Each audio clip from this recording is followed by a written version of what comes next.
BWF Solicitors, we take pride in our client service. As a niche law practice, we are conscious of the demands of our clients. We always offer a friendly, listening ear and sympathetic attitude.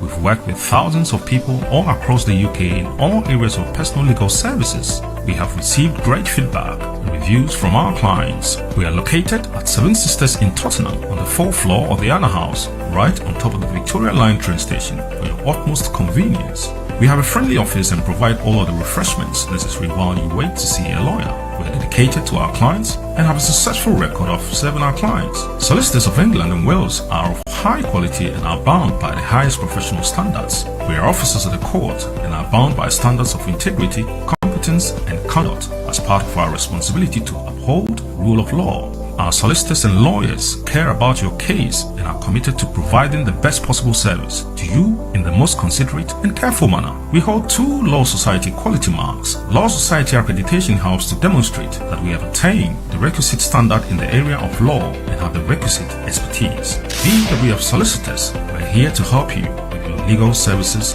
when you need us.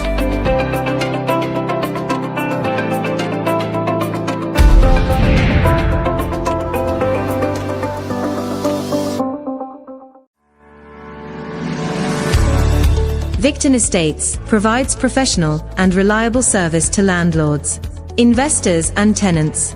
Our mission is to ethically and honestly serve our clients. We won't make promises we cannot keep, rather. We present a clear picture of the reality we can offer. We are here to help you with long and short-term let, property management, cash buyers for quick sales, stop repossession and mortgage arrears. For all your property needs, look no further. Visit us at www.victonestates.co.uk or call us on 07448619711. Victon Estates, your property is our pride.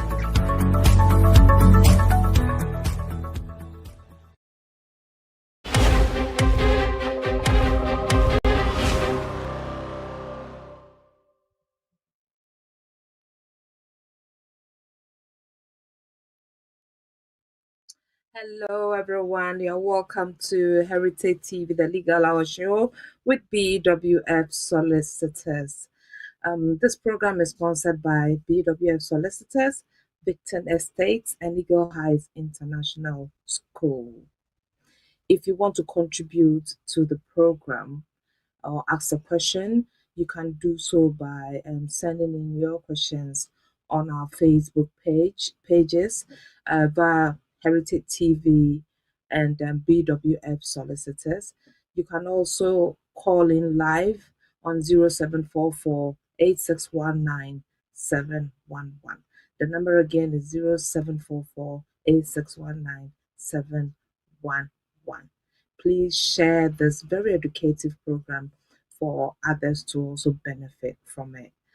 Today, as usual, I've got my experienced solicitor and partner of BWF Solicitors with me in the person of Mrs. Eunice Achampong, and she's going to take us through today's topic, which is children with automatic right to British citizenships applying for a passport outside the UK. So let me quickly introduce Laura Eunice, and of course, I'm your host, Vicky Newton. Laura Eunice, you're welcome to Heritage TV, the Legal Hour Show. Hi, Vicky. How are you? I'm fine, thank you. And you? I'm doing well by God's grace. It's such a lovely weather, isn't it?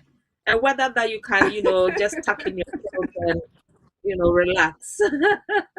Relax. So, those of you who are not experiencing this rainy weather, we are experiencing a rainy weather here in London. And of course, it reminds me so much of Africa when you are in bed and you just don't want it to stop. You just want the rain to keep going so that you can just lay in bed and do nothing.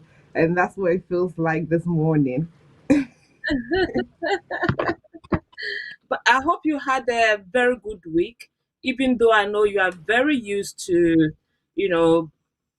getting busy because of the high number of applications, you receive from clients. So it's become something normal to you. How did your week go? Yeah, so this week was a relaxing week in terms of me working Oh, from home as well. So yes, so it's been a week where obviously you don't have to travel into work to obviously do the normal day-to-day stuff, but at least right, working from home, right. everything is electronic. You get to obviously do what you can by having documents scanned and the rest of it, and so it's been a good week at home, so it's good. Yeah. So, Eunice, quickly take us through any updates before we jump on today's topic. Okay.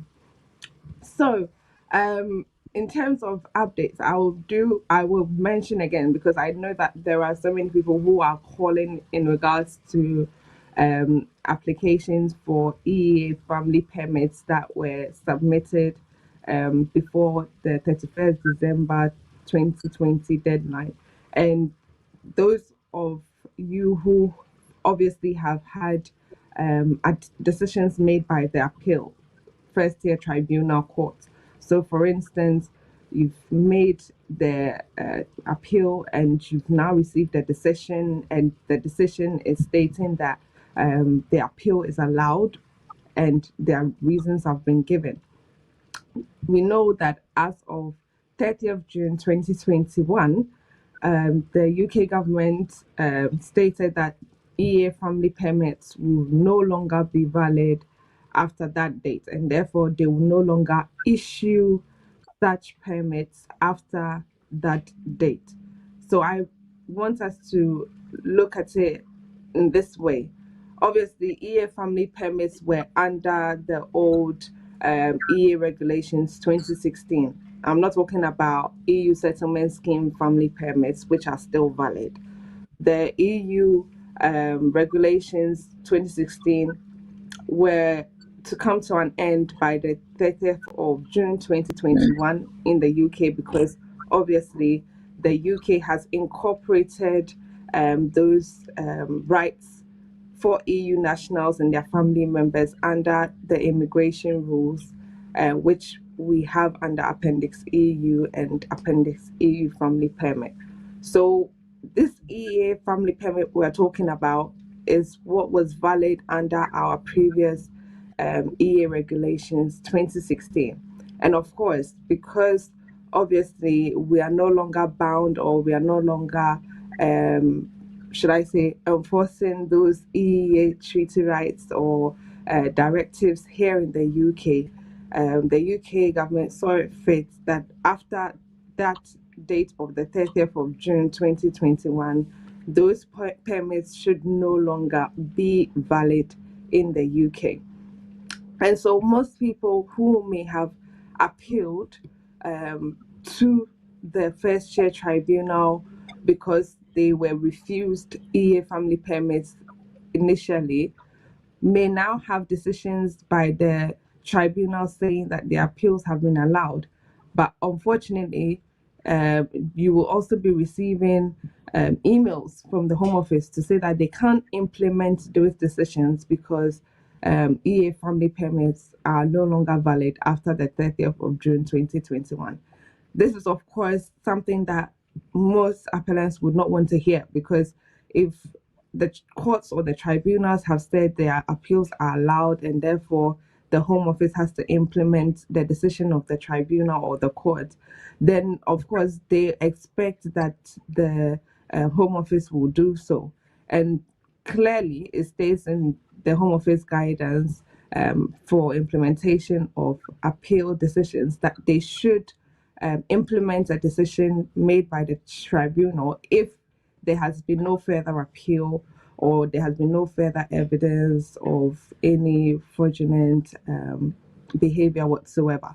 So if it comes down to implementing these decisions, of course, because the Home Office is sending out such emails, it means that either you choose to go down the judicial review route, which is to say that the Home Office were wrong in sending that email to say that they were not going to implement the decision by the court, or you say to the Home Office, we clearly see that a lot of people are going to have decisions that are going to be allowed.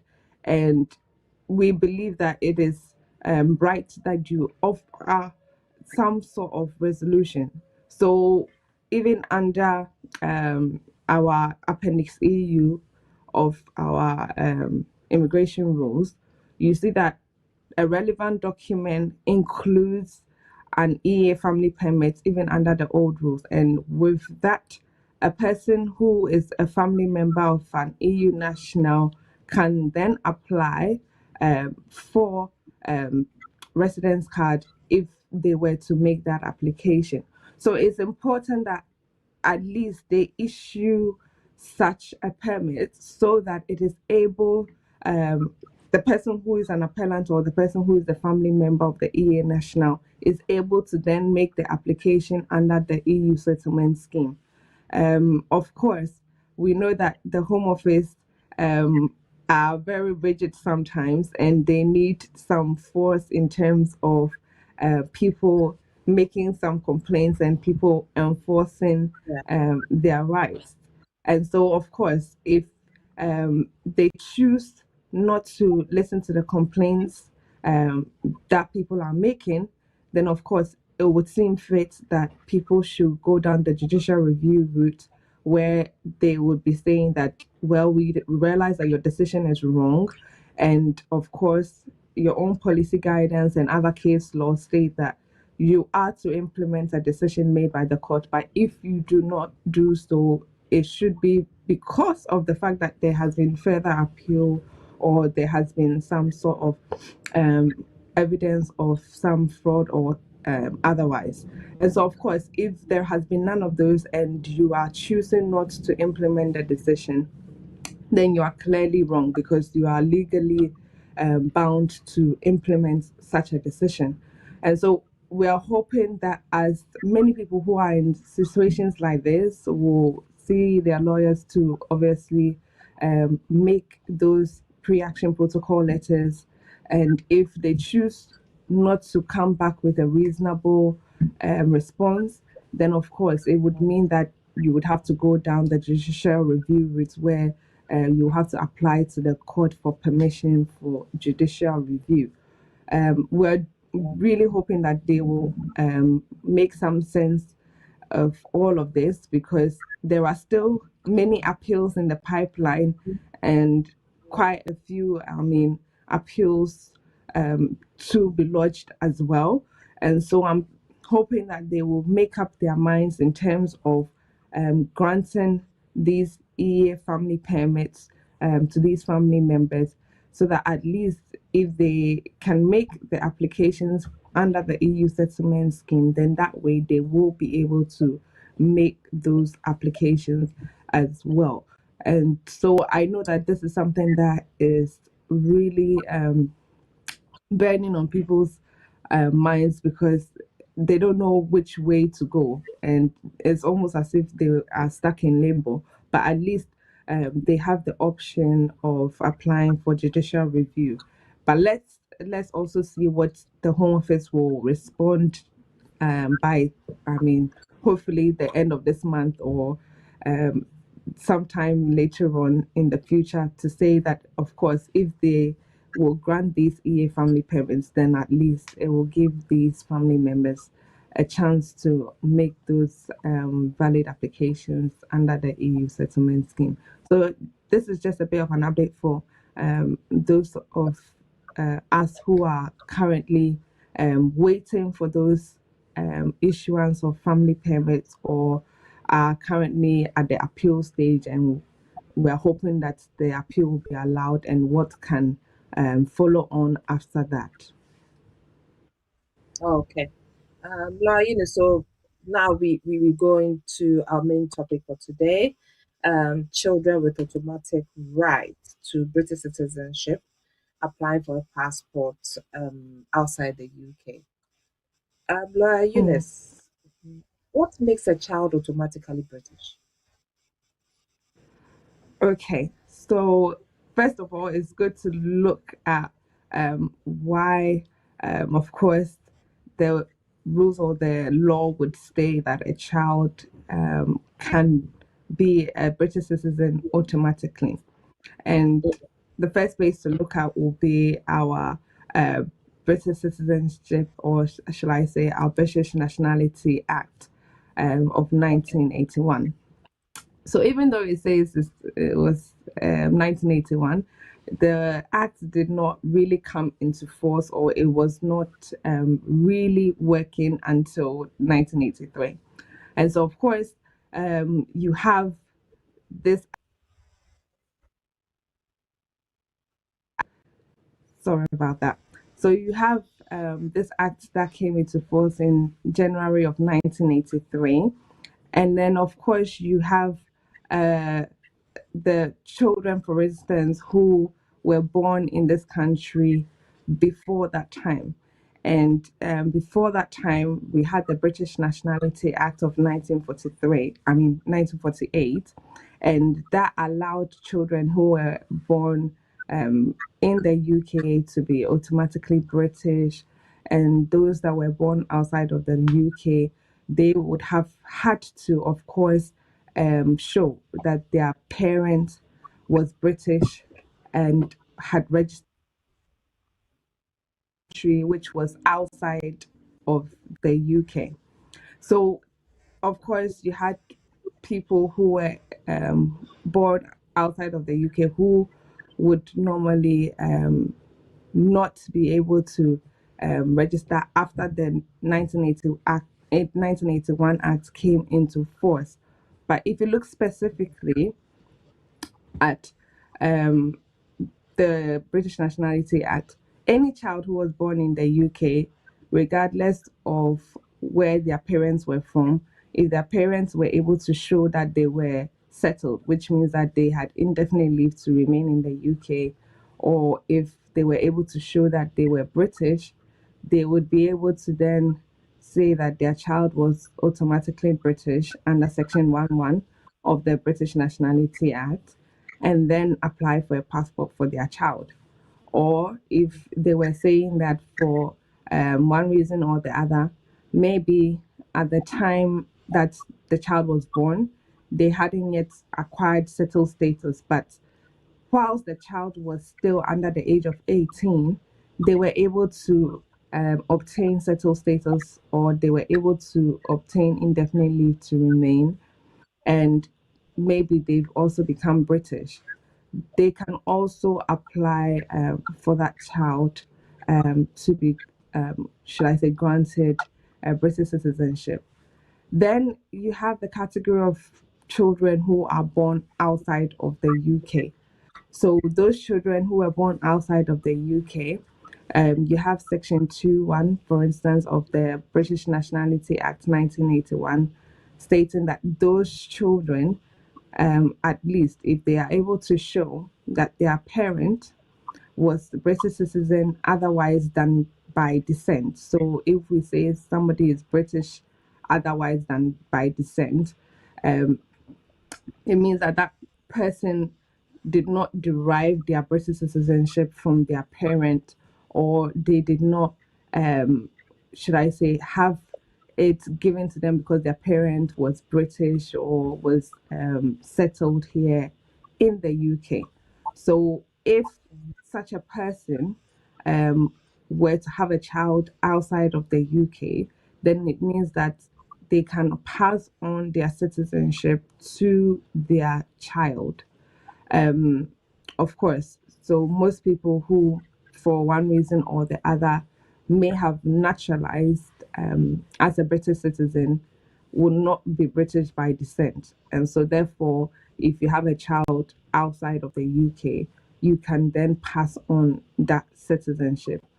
And you will also have a category of people who, for one reason or the other, may have British citizenship by descent, but can also pass on their citizenship. And those are those people who are said to be working for the crown, so maybe they are diplomat or they work for the army or any form of government, and you have people who work for an EU institution who may also qualify to have their children be British just because of the fact that they are working for the government or they are working under the name of the crown or they are working for an EU institution. So those people are the only exception if, for instance, they were granted or they were given British citizenship by descent and then ended up having a child outside of the UK as well. So you have children, of course, who were born in the UK being able to register as British if their parents were British or settled. And then you have children who were born outside of the UK being able to obviously say that they were British if they can show that their parents acquired their British citizenship otherwise than by descent. And so you have these two different, should I say, categories of people who can say that they can apply for British passport automatically. And of course, it is important to know that during the time that the 1981 Act was put into force, the category of people that could make these applications were either if you could show that your parent, either your father or mother, was British, and if they were not married at the time, you needed to provide some sort of evidence to obviously show that, of course, even though they were not married to either your father or your mother at the time of your birth, this is evidence to show that the one parent who is British was the one that obviously had citizenship and obviously went on to pass on that citizenship to you, who is the child outside of the UK. And so there is that, should I say, categorization of children who were born to parents who were not married at the time. But as of July 2006, all of that changed. We live in a, should I say, a more liberal UK, so things have changed over time. Ladies and gentlemen, if you just joined us, and this is the legal show on Heritage TV with BWF Solicitors, and with me is one of the experienced solicitors and also a partner at BWF Solicitors in the person of Mrs. Eunice Achampong. Today, we've been discussing children with automatic rights to British citizenship applying for passports outside the UK. If you want to contribute to the program, join us on our Facebook page at Heritage TV and BWF Solicitors, and we'll be able to pick up your contributions or questions and discuss it on today's show. If you prefer to go live on this platform, you can do so on 0744 8619 711. The number is 8619 711. Right. Coming back to Lawyer Eunice. Hello, Lawyer Eunice. Are you there? Yes, I am. Oh, okay. Right. Lawyer Eunice, any difference between applying for the British passports in the UK and outside the UK? Is there any difference? So for instance, if a child who is outside of the UK was applying for the passport, they would go to the British Council or consulate in whichever country they were in to collect the form and to complete it and obviously submit it over there. Whereas if, for instance, a parent over here were to be making the application, They will be filling in the form here, and obviously would send the documents here in the UK, because it's a UK address that is being used, or which is given for the form. So it's a paper form, and the payment slip is also attached when you want to print out the form. And of course, you will send copies of your documentation with the form whilst making the application. So of course, you have those people who are outside of the UK who would go to their British council or consulate, whereas somebody who was a parent or guardian to that child making application would just have to complete it with the supporting documents and send it to the department here in the UK. And then you also would have that, of course, if that person were to be outside of the UK as well, they would have to make that payment for courier service. So it's not just making the application, but you also have to make the payment for courier. So they send the passports directly to you. As you know, passports are not posted internationally, so they have to deliver it by courier service to the said applicant who is outside of the UK. Okay. All right. I've got a question from Lola. Saying, dear lawyer, please, my son was born outside the UK about 3 years ago when I went to live in Ghana. I'm British and would like to return to the UK with him. How do I go about applying for his passport, and which documents will I need?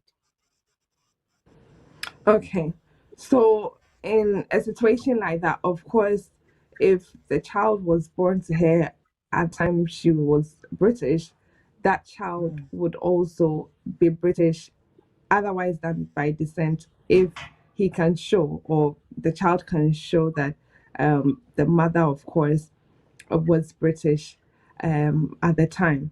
And so, of course, if she is now living in Ghana and she's saying that she wants to make the application for this child, usually she'll have to fill in a form called a UKM form to show that, of course, this child is deriving citizenship from the mother. And so once she's completed that UKM form, they would then go on to basically assess her the child's citizenship. And so she would need to add with the application the child's birth certificate, which will show the relationship between her and the child. She will also need to include an application, a documentation to show, of course, that at the time that she gave birth to the child, she was indeed British. So if she naturalized, usually it would be better to include the certificate of naturalization, and of course she can include her passport as well. Let's remember that it's the certificate that makes her British, it's not the passport. So it's the certificate. So she needs to include that certificate of naturalization.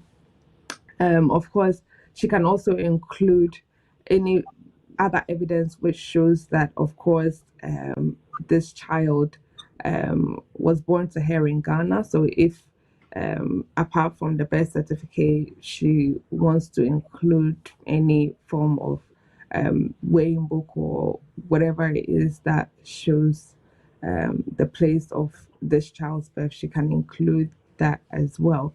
I know that sometimes with these applications, they would usually ask for the birth certificate of the parents, including the grandparents as well. And sometimes if you ask yourself, why are they asking for birth certificates of the parents and the grandparents? And that's because usually if the parents of the child derived their citizenship from the other parent, that would mean that, Okay. of course, they had their citizenship by descent. And so So, they would want to see if the birth certificates will show that this mm, child is already British because their parents were also British.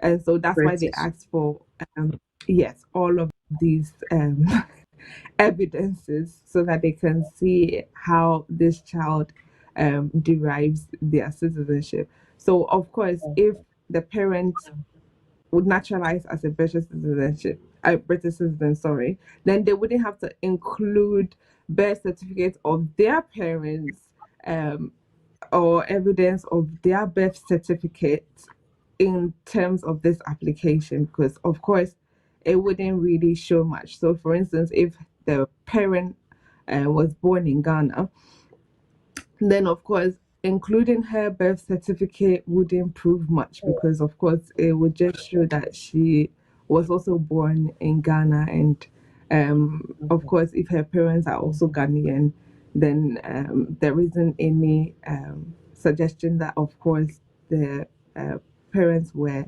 British beforehand.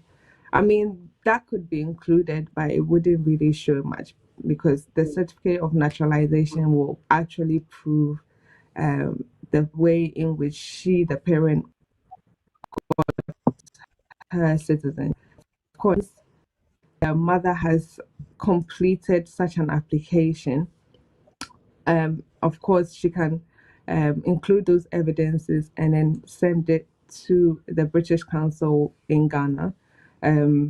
If she thinks that she can do it on her own, she can go online, complete the form, and then, of course, include the evidences and post them to the address, which will be Oh, on the UKM form, which I'm sure she can find online.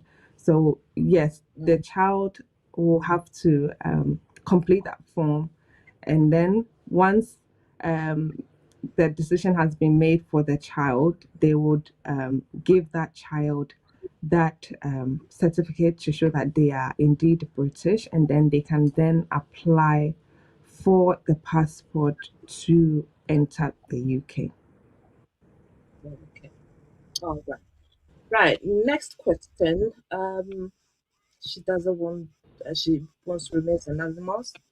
I had a daughter born to me about 10 years ago in Nigeria, and would like to bring her to the UK. At the time of her birth, I had indefinite leave to remain and resided in the UK, as I do now. Will she qualify as someone who is automatically British? Okay, so 10 years ago, that would have been about 2011. Yes. Mm, So, of course, if the child was born to him outside the UK sometime in 2011 and he wants to, what is really the first look at is our British Nationality Act. And so, as I yeah. was saying, if you can show that any person who was born after this act came into force in 1983, was born outside of the UK, but also the parents to which they were born to had their citizenship otherwise than by descent, and then that means that this child would be automatically British. And so, of course, if the father who now wants to know if the child is British can show that he himself did not derive citizenship from his parents, or he can show that his citizenship was through naturalization, for instance. Um, Mm, like he said, he had indefinite to remain. So I'm assuming that he definitely naturalized as a British citizen, because if you had indefinite leave to remain, the only way forward would then be to naturalize as a British citizen before you are obviously given citizenship. So yes, if at the time of the child's birth, he can show that he was settled here in the UK, and that of course he is now a British citizen, otherwise than by descent, then the child can also fill in the UKF form.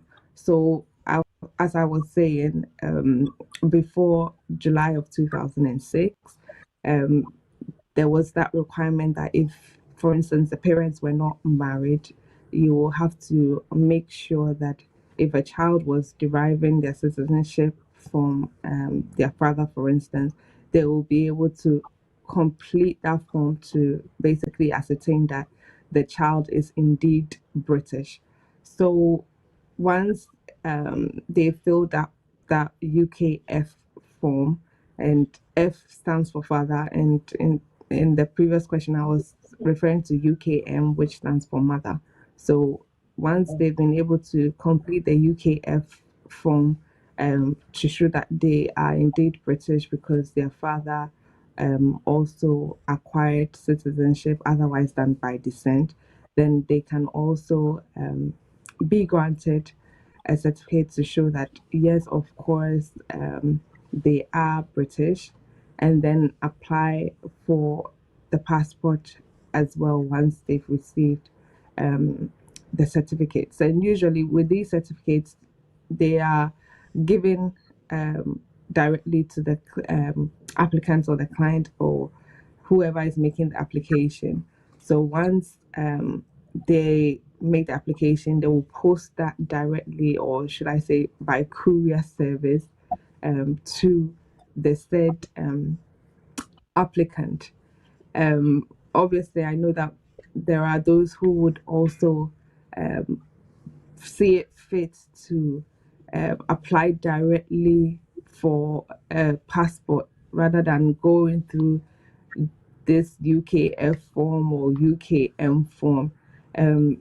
Once you decide to obviously fill the passport application, which is the overseas passport application, I know that they will require documentation upon documentation. And so it seems right that you complete the UKF form and the UKM form regarding either whether you have derived your citizenship from your mother or from your father, to be able to then apply for the passport much more quickly, because it will still ask you for all of these documentation if you didn't fill out one of these other forms.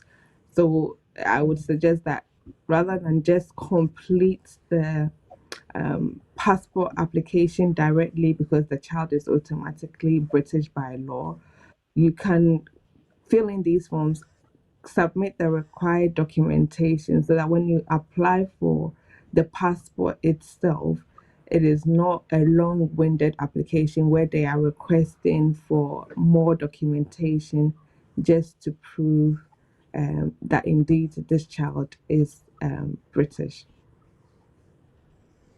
Okay, right. Um, yes. This question is for now. He said, I was born outside the UK in 1981, and my father was British. I came to the UK on a visit visa, and I have remained here since. Will I qualify for a British citizenship? Okay, so this is somebody who was born before our British Nationality Act of 1981 came into force.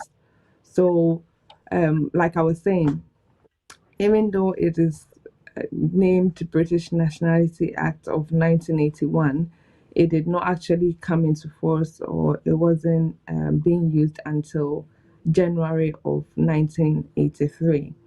So anybody who was born before that date would Yeah. usually refer to the British Nationality Act that was enforced at the time, which was the British Nationality Act of 1948. And I know that in 63 thereabouts, there was another act as well.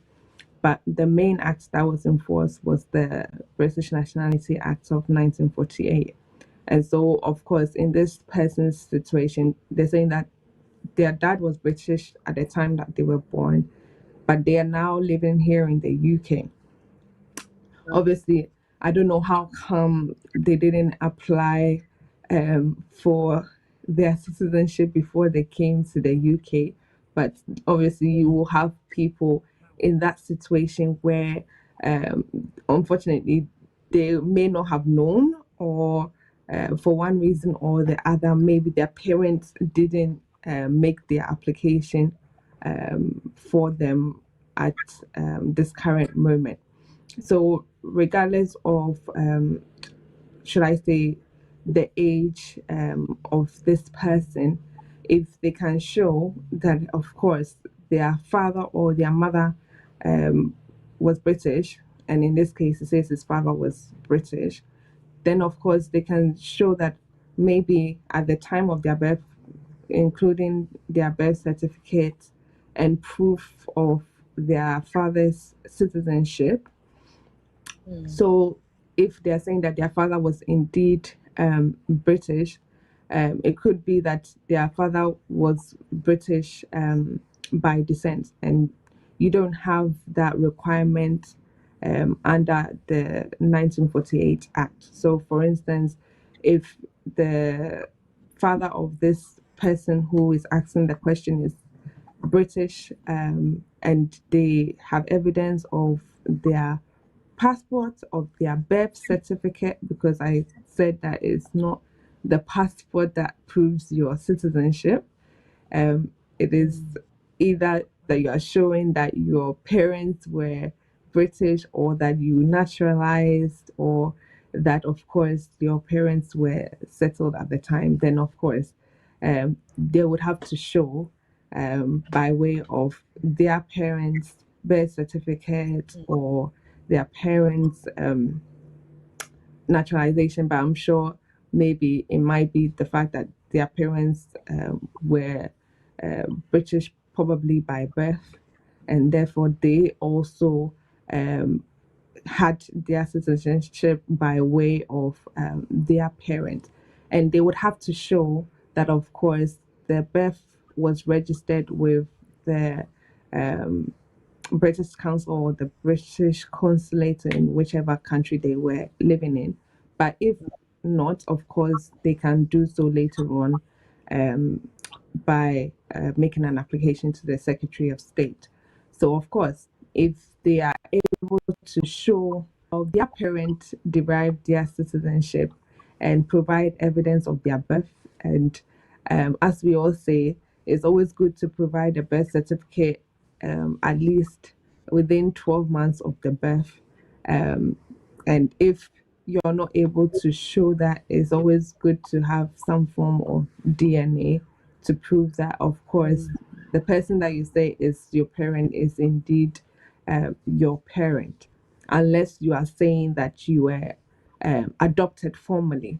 And so we have the Hague Convention, which gives designated countries, and the fact that, of course, because some countries may have been signatories to the Hague Convention, therefore their adoption will be seen as one of those that are legally binding in the UK as well. So, of course, if he was adopted, then they will have to provide the right adoption documentation to prove that. But if not, then it will have to be that the birth certificate will show that the relationship between him and his father is proven, and also the father is indeed British. So the father's birth certificate and evidence that he is British as he says he is.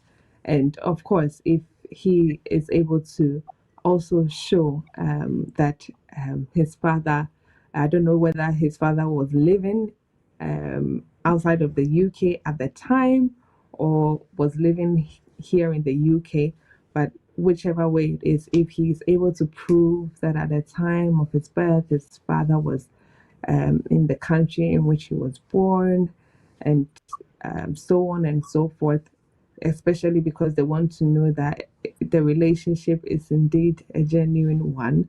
They would want to see evidence that, for instance, his passport shows at the time that he was there outside of the UK, and at the time of conception as well, the said father was also either outside of the UK or wherever it is that this person was born.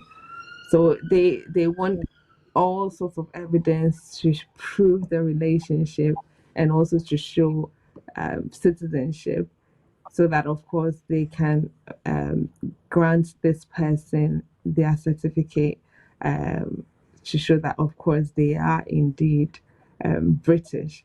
And so when it comes to an application like that, because he was born in 1981, it will be the old British Nationality Act that will be referred to, and then they can then obviously obtain their certificate that way, which they can either use to apply for their passports here in the UK, and then of course travel and do whatever they want with their passport.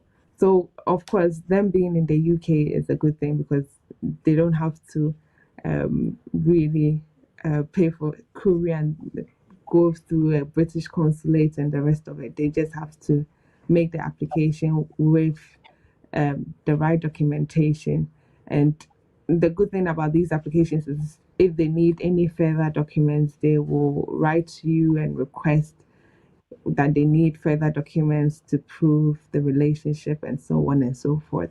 And so, of course, once a decision is made on the application, they can then go on to apply for their British passports here in the UK. Okay. All right. I think I've exhausted all my questions from those who are watching. Um, just check from your end if there's any questions from the Questions? BWF platform. Okay. Yeah. I So think whilst Lawyer Eunice is no, we don't talking, have. we don't have. Okay. So let me quickly acknowledge Yeah. those very few people. I can't mention all your names. So if I'm not able to mention your name, please forgive me. Acknowledge those who have, stayed with us throughout the program. Louisa Asante Amoa, Mami Efua Nana Ajiman, Helena Akiwumi, Kwame Duff. I think you've got a question. If we could please treat that before we round Oh, up the okay. show. From Kwame Duff. Okay. So, he says that, hello, good morning. Please, I am an Italian and I got my indefinite in March 2020. I just had a new baby. Can I apply for British passport for my baby? And please, which documents should I add to the passport form? So, yes, as of last month, there was an introduction to the British Nationality Act, which is Section 10A, which states that those who are EA nationals and obtained settlement or have indefinite leave to remain here in the UK can have their children also have automatic rights to British citizenship. So obviously, in his situation, because he has clearly been granted indefinite leave to remain, and his child has been born also, he can make the application using, I don't know if he's currently here in the UK. So of course, I'm assuming he's currently here in the UK with the baby. And so if he's here with the baby, baby can make the application for the British citizenship. Of course, if he's married to the wife, he can just directly make the passport application online, provide evidence of his settled status or his indefinite leave to remain, provide evidence of his citizenship, the child's birth certificate.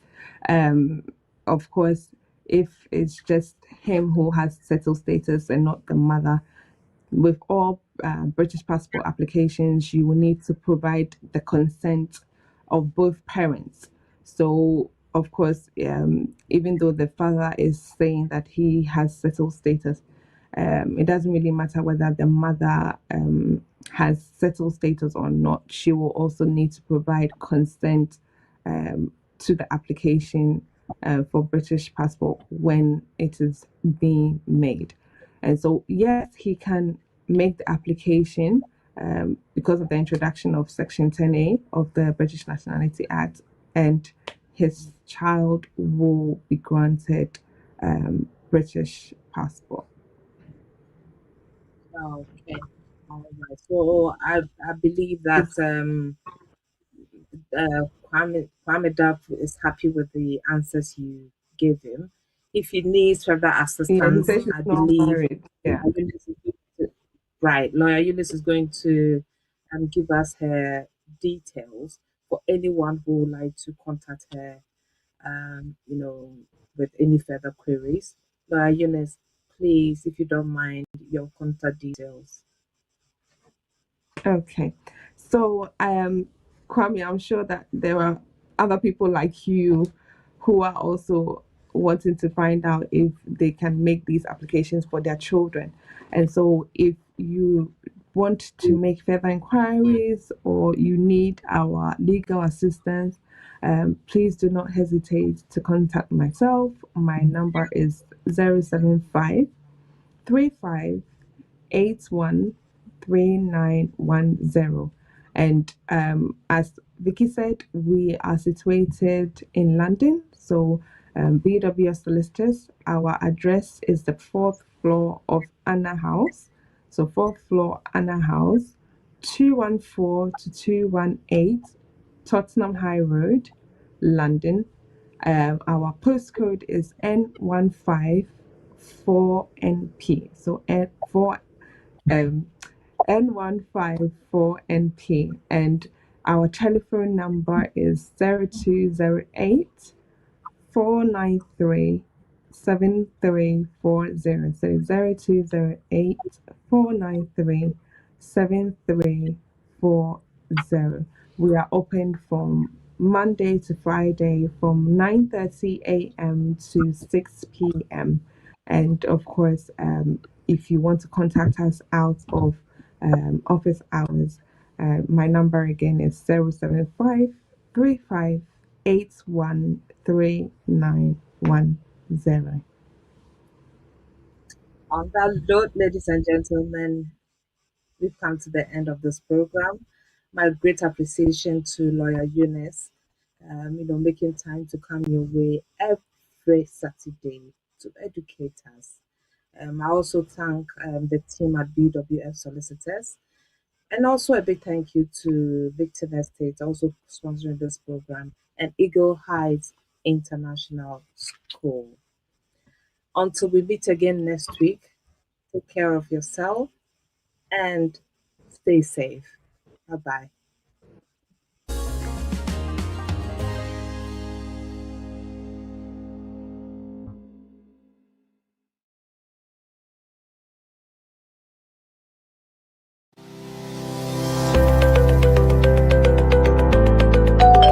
At BWF Solicitors, we take pride in our clients' service. As a niche law practice, we are conscious of the demands of our clients. We always offer a friendly, listening ear and sympathetic attitude.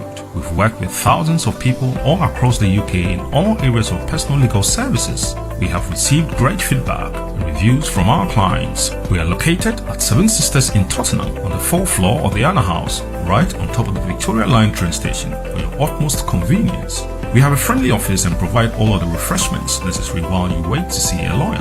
We are dedicated to our clients and have a successful record of serving our clients. Solicitors of England and Wales are of high quality and are bound by the highest professional standards. We are officers of the court and are bound by standards of integrity, competence and conduct as part of our responsibility to uphold rule of law. Our solicitors and lawyers care about your case and are committed to providing the best possible service to you in the most considerate and careful manner. We hold 2 Law Society quality marks. Law Society accreditation helps to demonstrate that we have attained the requisite standard in the area of law and have the requisite expertise. BWF Solicitors, we're here to help you with your legal services when you need us.